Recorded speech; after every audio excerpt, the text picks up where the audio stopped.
এই মুহূর্তে আমরা যুক্ত হতে চাচ্ছি আমাদের সহকর্মী জাকারিয়া মাহমুদের সাথে। তিনি আছেন সিরাজগঞ্জের শাহজাদপুরে।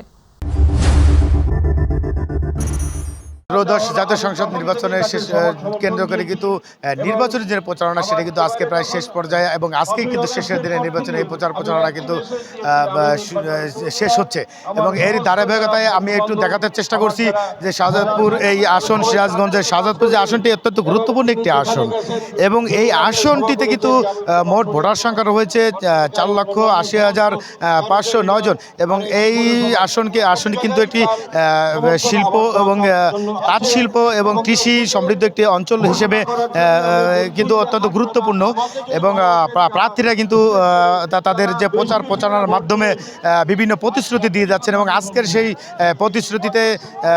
প্রতিশ্রুতির উপলক্ষে কিন্তু আজকের যে উপজেলা বিএনপির পদপ্রার্থী যে এই আসনে বিএনপি পদপ্রার্থী এম এ মুহিত রয়েছেন, তিনি কিন্তু একটি বিশাল সমাবেশের মাধ্যমে কিন্তু তার প্রচারণার সমাপ্তি ঘটাতে যাচ্ছে।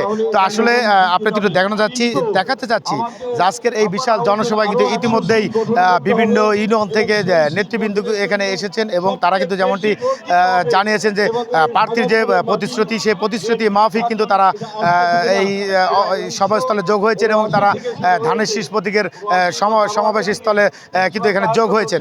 আসলে আমি একটা জিনিস জানিয়ে রাখি আপনাদের, এই উপজেলায় কিন্তু এই আসনটিতে মোট 11 জন প্রার্থী রয়েছেন। বিভিন্ন প্রার্থী বিভিন্ন প্রচারণা দিয়ে প্রতিশ্রুতি দিয়ে কিন্তু ভোটারদের কাছে ভোট চাচ্ছেন।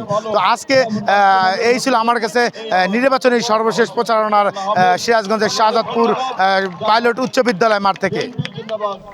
জাকারিয়া, আপনাকে ধন্যবাদ।